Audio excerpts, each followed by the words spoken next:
प्रारब्ध पहले रचा, तुलसीदास जी कहते हैं, प्रारब्ध पहले रचा पीछे रचा शरीर, तुलसी चिंता क्यों करे भजले श्री रघुवीर। ये किस्मत पहले लिखी हुई है।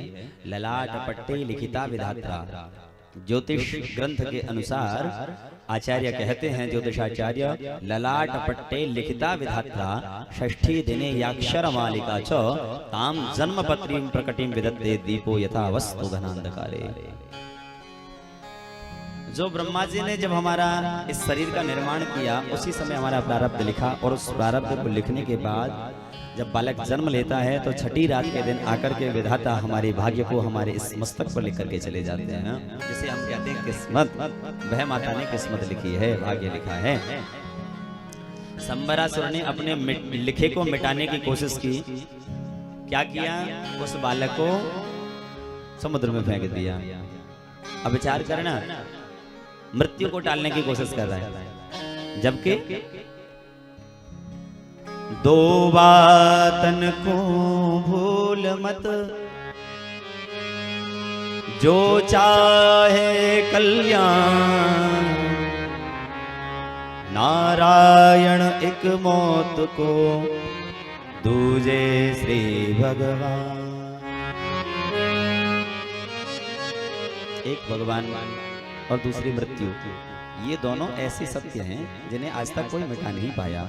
भगवान को मिटाने के लिए कितने दुष्टों ने कोशिश की, आज तक कोई नहीं मिटा पाया। अरे भगवान की तो क्या चले, भगवान के द्वारा प्रकट हमारे सनातन धर्म को मिटाने की कितनों ने कोशिश की, लेकिन हमारे सनातन धर्म के ही एक आचार्य बड़े जोश के साथ कहते हैं, ये हमारा धर्म इतना सस्ता नहीं है, इतना आसान नहीं है कि कोई भी आए और आकर के मिटा करके चला जाए। नहीं, जो सनातन ना मिटा हिरण्याक्ष की हुंकार से। हिरण्याक्ष हिरण्यकशिपु कब हुए? सतयुग में। जो सनातन ना मिटा हिरण्याक्ष की हुंकार से, जो सनातन ना मिटा रावण की तलवार से। गौर करना, आज के समय में बहुत से विधर्मियों ने आकर के न्यूज चैनलों के माध्यम से, अखबारों के माध्यम से हमारे धर्म पर जो चोट कर रहे हैं, उनके लिए ये बात कही गई है। आजकल ये सोशल मीडिया का जमाना, ये सोशल मीडिया पर ये बहुत भगवान की कथा कहने वाले संत ब्राह्मण बहुत हैं, और आजकल तो ब्राह्मण के अलावा भी और भी करने लगे हैं। यद्यपि प्रवचन करने का प्रावधान है, सत्संग करने का प्रावधान है, लेकिन अनुष्ठानात्मक कथा करने का प्रावधान नहीं है। हाँ, साधु स्वरूप में अगर हैं, अगर साधु वेश ले लिए हैं तो फिर कर सकते हैं, अन्यथा केवल विरक्तो वैष्णवो विप्रो वेद शास्त्र विशुद्धि कृत। नियम बताए कथा कहने वालों के लिए, विरक्त हो ब्राह्मण हो, विरक्तो वैष्णवो विप्रो और वैष्णव हो तो कथा कहने का अधिकारी है। लेकिन बहुत से विधर्मियों ने आकर के हमारे धर्म ग्रंथों से ऐसे छेड़छाड़ की, और जो कथा कहने वाले हैं वो भी आजकल ऐसे हो गए हैं, कथा पढ़ने से, समझने से, जानकारी करने से, अनुभव से कोई लेना देना नहीं, बस बिजनेस दिखता है आजकल। ये अच्छा प्रोफेशन है, करना धरना कुछ नहीं। दुनिया वो एक कहीं कोई गांव का एक व्यक्ति, उसकी घरवाली मर गई। अब वो उसकी घरवाली मर गई तो कहीं किसी से पूछा, बोले भाई क्या करूं, अब रोटी पानी कहाँ मिले, कैसे मिले? बोले तू कुछ मत कर, घर बार छोड़, मूड मुड़ा और बाबाजी हो जा। बोले उससे क्या होगा? बोले मन चाहे जहां तेरे को खाने को रोटी मिलेगी और दुनिया पाम पूजेगी सुअलग। अच्छा, ये बात ठीक है। अब कोई उससे पूछे, अच्छा भजन साधन कुछ जाने ना, मूड मुड़ा लिया, बाबाजी बन गया, बस हो गया काम, मन चाहे जहाँ भंडारा चले सो भोजन पाले। हालांकि आज के समय में ये कलयुग का, कलिकाल का ये प्रभाव है, तो ऐसे बहुत है, लेकिन हर कोई ऐसा नहीं है। तो आप लोगों से भी ये प्रार्थना है कि हर किसी को ढोंगी मत मान लो और हर किसी को असली मत मान लो, क्योंकि कई बार असली के चक्कर में नकलियों के चक्कर में पड़ जाते हैं। असली सोच करके नकली के चक्कर में पड़ जाए तो भी नुकसान है, और असली को अगर नकली सोच लें तो भी नुकसान है। इसलिए बहुत सोचने समझने का समय है, बहुत विचार करने का समय है। अब वो व्यक्ति कहीं भी मन चाहे, जहाँ भजन साधन से कोई लेना देना नहीं, जहाँ भंडारा चले वहीं पहुंच जाए। वेश देख करके मूड मुड़ा हुआ है एकदम से। बोले पूछा, अरे कहाँ से आए हो? देख नहीं रहे सन्यासी? सब लगे अब किसी ने पूछ लिया, बोले भैया ये मूड बनाने से क्या फायदा, भजन साधन तो तुम करते नहीं। बोले कैसी बात करते हो, मूड बनाने से बड़ा फायदा है। क्या फायदा है? बोले मूड मुड़ाए 3 गुण, सिर की मिट जाए खाज। मूड मुड़ाए 3 गुण, सिर की मिट जाए खाज, और बनी बनाई रोटी मिले लोग कहे महाराज। बोले भक्त वत्सल भगवान की, कहीं रोटियों के लिए घूमना नहीं पड़ता और दुनिया महाराज ही महाराज करती है सोलह। तो ऐसे लोगों से थोड़ा सा बच करके रहना चाहिए। लेकिन यहाँ हम चर्चा कर रहे हैं, आज इस संबरासुर ने अपनी मृत्यु को टालने की कोशिश की, लेकिन संबरासुर ने जितना अपनी मृत्यु को टालने की कोशिश किया, उतनी ही मृत्यु और उसके समीप आ गई। उस बालक को समुद्र में फेंका, समुद्र में मछली ने बालक निकला। वो बालक मछुआरे की वो जो मछली है मछुआरे की जाल में फंसी, और मछुआरा उस मछली को लेकर वही संबरासुर के सामने आया और बोला, महाराज ये आपके लिए एक भेंट लेकर के आया हूँ, इसे स्वीकार करो। संबरासुर बड़ा खुश हुआ, बोले मछली तो बहुत बड़ी है। उसके बदले में सोना चांदी देकर के मछुआरे को विदा किया। अब वो मछली अपने रसोई में पहुंचा दी पकाने के लिए। वहां रसोई में कामदेव की पत्नी रति देवी नाम बदल करके माया नाम से यहाँ रसोई बनाती है, भोजन बनाती है। जब उस मछली को काटा गया, उसके गर्भ में से, उसके पेट में से सुंदर नवजात बालक निकला। अब उस बालक को देख करके जो रसोइया हैं, उन्होंने उसी माया देवी को वो बालक दे दिया। बोले तुम्हारे कोई परिवार नहीं, कोई बालक नहीं, पतिदेव नहीं, तुम इस बालक का पालन पोषण करो अपना मान करके, तुम्हारा सहारा मिल जाएगा, इस बालक को भी एक माँ मिल जाएगी। दे दिया बालक। अब वो माया देवी रति देवी उस बालक का पालन पोषण करने लगी।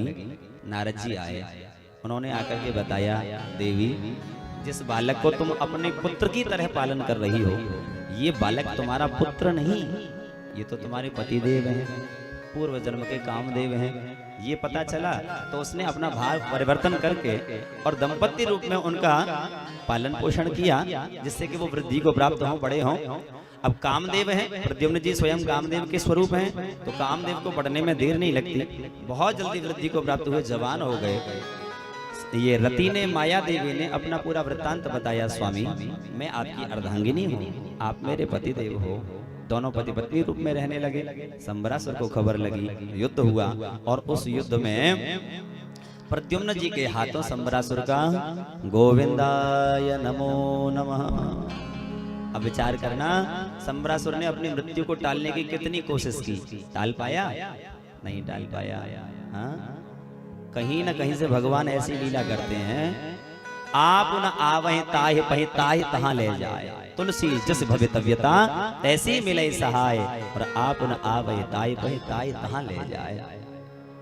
हमारे प्रारब्ध में जो लिखा है ना, उसे भोगने के लिए चाहे वो 7 समंदर पार हमें भोगना हो, और हमारे पास पैसे नहीं है, लेकिन कोई ना कोई भगवान ऐसी प्रक्रिया बनाएंगे, हम चले जाएंगे, पैसा भी आ जाएगा, ले जाने वाले भी आ जाएंगे, और वहां जिसके द्वारा वो घटना घटनी है या जो भी बात होनी है वो हो जाएगा, हो के रहेगा। होनहार है के रहे, अनहोनी ना हो। भैया जो लिखा है वो हो करके रहेगा। संबरासुर का उद्धार किया प्रद्युम्न जी ने, अपनी पत्नी के साथ द्वारिका में लौट के आए, बड़ा सुंदर स्वागत हुआ। द्वारिका वासियों को पता चला कि प्रद्युम्न जिसका बचपन में ही हरण हो गया था, वो पत्नी के साथ लौट करके आ रहे हैं। रुक्मिणी जी को बड़ी प्रसन्नता हुई। कहते हैं रुक्मिणी जी के आज इतने समय के बाद में, प्रद्युम्न जी जवान हो गए हैं, 16, 17 साल 18 साल के लगभग होंगे, और इतने समय के बाद लौट करके आए, तब भी रुक्मिणी माँ को जैसी खबर लगी मेरा बेटा लौट के आ रहा है, तो बेटे के आने की खुशी में उनके शुष्क स्तनों में से भी दुग्ध प्रवाहित होने लगा, दुग्ध की धार बहने लगी। आहा मेरा बेटा आ रहा है। ये माँ का भाव है, ये माँ का वात्सल्य प्रेम है अपने पुत्र के लिए। इसीलिए तो कहते हैं देवी अपराधन क्षमापन स्तोत्र में आचार्य कहते हैं, कुपुत्रो जाये तो क्वचिदपि कुमाता न भवति। पुत्र कुपुत्र हो सकता है, संतान दुष्ट हो सकती है, लेकिन माता कभी कुमाता नहीं होती। माँ हमेशा अपने हर पुत्र को, हर संतान को एक भाव से देखती है। एक बार को पिता हो सकता है संतान से मुख मोड़ ले, लेकिन माँ कभी नहीं मोड़ दे। माँ जब भी देखेगी, जितने लंबे समय के बाद देखेगी, उतने बाद में भी आने पर तत्काल अपने आंचल से लगा करके, अपनी गले से लगा करके और सहलाती हुई पूछती है, बेटा तू कैसा है, तुझे कोई कष्ट तो नहीं है? इसीलिए तो हमारे आचार्य, हमारी शिक्षा पद्धति, हमारी सभ्यता, हमारी संस्कृति, सबसे पहले बालक जब पढ़ने के लिए जाता है तो उसे सिखाते हैं मातृदेवो भव, पितृदेवो भव, आचार्य देवो भव, अतिथि देवो भव। सबसे पहला गुरु माँ, क्योंकि माँ ही सिखाती है बेटा ये मैं माँ हूँ और ये तेरे पिता हैं, ये तेरे ताऊ हैं, ये तेरे चाचा हैं, ये तेरे बाबा हैं, ये तेरी अम्मा है। अगर माँ न हो तो इस प्रकार की शिक्षा कौन दे? और उनसे पूछिए माँ की कमी कैसी होती है, माँ की महत्ता क्या होती है। जिनकी जन्म देते ही माँ गुजर गई हो, उन बालकों से पूछो कि माँ के न होने का दर्द क्या होता है। अरे हम पर तो भगवान ने बड़ी कृपा की है, हमारे घर में माँ भी है, हमारे घर में माँ जैसी अम्मा भी है, हमारे घर में माँ जैसी ताई चाची, ये सब पूरा परिवार है। फिर भी कहते गंगा जी के किनारे रहने वाले गंगा जी की कद्र नहीं जानते। जिनके घर में माँ है ना, वो माँ की कद्र नहीं जानते। माँ की कद्र हकीकत में वही जानता है जिनकी माँ नहीं होती है। भैया यहाँ रुक्मिणी जी ने बड़ा सुंदर स्वागत किया प्रद्युम्न जी का। रहने लगे। आगे भगवान श्री कृष्ण के अन्य विवाहों की चर्चा की गई है। एक राजा थे यहीं द्वारिकापुरी में, सत्राजित नाम के, सूर्य नारायण के सखा रहे। आसीत सत्राजितः सूर्यो भक्तस्य परमः सखा, प्रीतस्तस्मै मणिं प्रादात् सूर्यस्तुष्टः स्यमन्तकम्। ये सत्राजित राजा ने सूर्य नारायण की तपस्या की नहीं। सूर्य नारायण की तपस्या करवे पे सत्राजित को एक मणि मिली। अब इस कथा को जरा गौर करके सुनना। आप लोगों ने सुना होगा भादों के शुक्ल पक्ष की चतुर्थी, जिसे गणेश चतुर्थी भी कहते हैं, और उसका एक नाम और है हमारे ब्रज में, कहते हैं कलंक चौथ। वो गणेश चौथ को चंदा देखवे पे झूठो दोष लगने को और कई बार संभावना रहे। अगर गलती से वो हम वो चौथ को चंदा देख लें तो उसका निराकरण कैसे हो, उसका समाधान कैसे हो कि हमें दोष न लगे। तो उसके लिए कहते हैं कि ये स्यमंतक मणि की कथा सुननी चाहिए। अगर पढ़ना आता है तो भागवत के 10वें स्कंद के उत्तरार्ध के 56-57 अध्याय में ये वर्णन है। अगर संभव हो तो पढ़ें, नहीं संभव हो तो किसी विद्वान ब्राह्मण के पास जाकर के सुने जो नहीं आती हो। और अगर सुनना और पढ़ना भी असंभव है तो आज सुन लो जो आप लोग यहाँ बैठे हैं, और कोशिश करो याद करने की। लेकिन आप कहोगे महाराज कथा तो बहुत लंबी है, कैसे याद होगी? तो हमारे महाराज जी एक और समाधान बताते हैं। अगर इतनी लंबी कहानी याद ना हो तो इस कथा के जो मुख्य मुख्य पात्र हैं, जो चरित्र हैं, उनके नाम याद कर लो। और कुछ याद ना हो ना तो सबसे बड़ी बात स्यमंतक मणि, स्यमंतक मणि की कथा, ये स्यमंतक मणि नाम याद कर लो तो भी लगभग वही फल मिलता है और झूठा दोष लगने की संभावना समाप्त हो जाती है। सत्राजित को सूर्य नारायण की तपस्या करने पर सूर्य नारायण ने एक मणि दी जिसका नाम है स्यमंतक मणि। और वो मणि बड़ी प्रकाशमान, और उस मणि का क्या प्रभाव है, उस मणि में से रोजाना 8 भार सोना निकलता था। कितना? 8 भार। ध्यान देकर के सुनना, हो सकता है प्रश्नावली में प्रश्न आ जाए। कितना निकलता था? 8 भार। अब यहाँ 8 भार का जो माप जानने वाले लोग हैं, गणना करने वाले लोग, वो अपने अपने सिद्धांत के अपने अपने तरीके के अनुसार अलग अलग माप बताते हैं। यद्यपि यहाँ जो लिखा है वो 1 भार की माप लिखी है, परिमाण लिखा है 4 ब्रीही। अब ये पुरानी माप है, पहले के बड़े बूढ़े जो मापियों करते, और ये माप आजकल केवल सुनार ही जानते हैं, हर कोई नहीं जानता। 4 ब्रीही, ब्रीही माने धान, 4 धान की एक गुंजा, और 5 गुंजा का एक पण, 8 पण का एक धरण, 8 धरण का एक कर्ष, 4 कर्ष का एक पल, 100 पल की एक तुला, और 20 तुला का एक भार कहलाता है। एक भार। अब 20 तुला, अब यहाँ कहने वाले समझने वाले लोग इस तुला को जो तोला बोलते हैं ना, उससे भी तुलना करते हैं, लेकिन ये बात सटीक नहीं बैठती। तुला माने तोला नहीं है। कई विद्वान जनों के मुख से हमने सुना है कि यहाँ लगभग 8 भार का जो परिमाण है वो लगभग कुंटलों में पहुंचता है। कई कुंटल में जाकर के इसका परिमाप पहुंचता है 8 भार का। लेकिन जो भी हो, हम केवल इतना समझें वो कुंटल न सही, 8 किलो ही सही। 8 किलो भी रोजाना अगर सोना मिले तो भैया किसके घर में क्या कमी रहेगी यार? अंबानी से भी बड़ा हो जाए एक ही जमीन। लेकिन इतना धन निकलता, उस मणि को धारण करके सत्राजित एक बार भगवान की सभा में गया। उस मणि के प्रकाश को देख करके वहां उपस्थित जो सभासद वो भगवान से कहने लगे, प्रभु आज तो ऐसा लगता है हमारी सभा में सूर्य नारायण आ रहे हैं। भगवान ने बताया, भैया सूर्य नारायण नहीं, हमारे ही देश के एक छोटे राजा हैं, इनका नाम है सत्राजित, और ये मणि का प्रभाव है, मणि का प्रकाश है, इनका नहीं। पूरी बात बता दी। सत्राजित के आने पर भगवान ने कहा, राजन आप इस मणि से निकलने वाले धन का उपभोग कर ही नहीं पाते। इतना धन का तुम अकेले क्या करोगे, कितना इसका उपभोग करोगे, कितना खर्च करोगे? तो आप क्या चाहते हो प्रभु? बोले हम चाहते हैं तुम इस मणि को हमारे खजाने में जमा करा दो। राज्य के खजाने में अगर ये जमा हो जाएगा तो इसमें से जो सोना निकलेगा, जो धन निकलेगा, वो पूरी प्रजा के काम आएगा। अब अकेले तुम इसका उपभोग करते हो और तब पूरी प्रजा उपभोग करेगी, तो वो बढ़िया रहेगा या अब अच्छा है? तुम तो इसका पूरा उपभोग भी नहीं कर पाते। सत्राजित बोला, नहीं नहीं नहीं, मैं नहीं दूंगा। भगवान बोले, भैया मत, हम कहते थोड़े ना कर रहे हैं, बस मांगा है, अब तुम्हारी इच्छा है। बोले, वाह वाह, मेहनत करी हमने, तपस्या करी हमने, और मजा चखो तुम।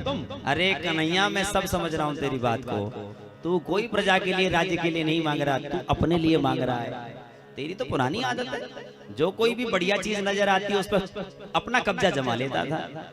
ऐसे ही ब्रज में गोपियों के ऊपर, श्री राधा रानी के ऊपर, अरे और तो क्या कहें, बड़ा हो गया तब भी तेरी आदत नहीं छूटी। तू वहां कुंडनपुर में जाकर के रुक्मिणी का हरण करके ले आया। अच्छा भला शिशुपाल ब्याह करने जा रहा था, बेचारा बारात सजी की सजी रह गई और तू उसकी पत्नी को लेके भाग गया। मैं जानता हूँ तेरी आदत तो खराब है, तू छलिया है। भगवान बोले, भैया अरे देख, गाली गलौज तो मत करे, तेरे जो मन में है सो कर, लेकिन ये अपशब्द बोलने की आवश्यकता नहीं है। हाँ ठीक है, मैं नहीं दूंगा। भगवान बोले, मत दे भैया। मणि लेकर के लौट के आया, अपने घर में वार्तालाप की अपनी पत्नी के साथ में, अपने भाई के साथ में। उसका एक भाई जिसका नाम रहा प्रसेन, प्रसेन से बताया, बोले इस तरह से कृष्ण ने मेरे से मणि मांगी और मैंने नहीं दी। प्रसेन बोला, एक काम करो, वो मणि मुझे दे दो, मैं देखता हूं मुझसे कौन मांगता है। वो मणि को धारण करके प्रसेन एक दिन वन में गया, घोड़े पे बैठ के शिकार खेलने। अब वो मणि का प्रकाश आप सुन रहे थे कि मणि का ऐसा दिव्य तेज, ऐसा प्रकाश, ऐसा लगता है जैसे सूर्य नारायण निकल रहे हो। जहां होकर के उसे पहनने वाला निकल जाए, ऐसा लगता था जैसे सूर्य नारायण चले आ रहे हो, ऐसा दिव्य तेज। अब वो प्रसेन जब उस मणि को पहन के निकला तो वहां एक शेर की नजर पड़ी। शेर ने उस मणि को कोई खाने की वस्तु समझ करके घोड़े को मार दिया, प्रसेन को मार दिया और मणि को लेके जंगल में चला गया। मणि लेके शेर जा रहा है तो एक भालू की नजर उस मणि पर पड़ी। उस भालू ने, बड़ा विशालकाय है, शेर से भी ज्यादा बलवान, भालू ने शेर को मार दिया और मणि लेके भालू चला गया। भालू उस मणि को लेके अपनी गुफा में गया और उसकी एक पुत्री है, खिलौना जान करके अपनी पुत्री को दे दिया, लो तुम्हारे लिए खिलौना।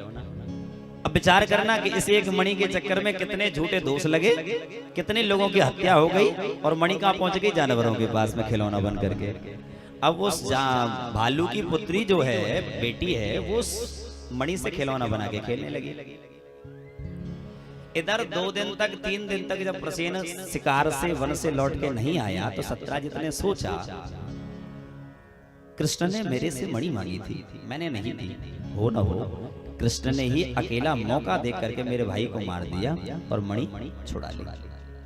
ये बात अपनी पत्नी से कही, देखो देवी मेरे मन में एक संदेह है, पर एक बात ध्यान रखना, ये बात किसी से कहना नहीं, ये मेरे और तुम्हारे बीच की बात है। मुझे ऐसा प्रतीत होता है कि वो कृष्ण ने मेरे से मणि मांगी, मैंने नहीं दी, तो उसका बदला लेने के लिए कृष्ण ने मेरे भाई को मार करके वो मणि चुरा ली।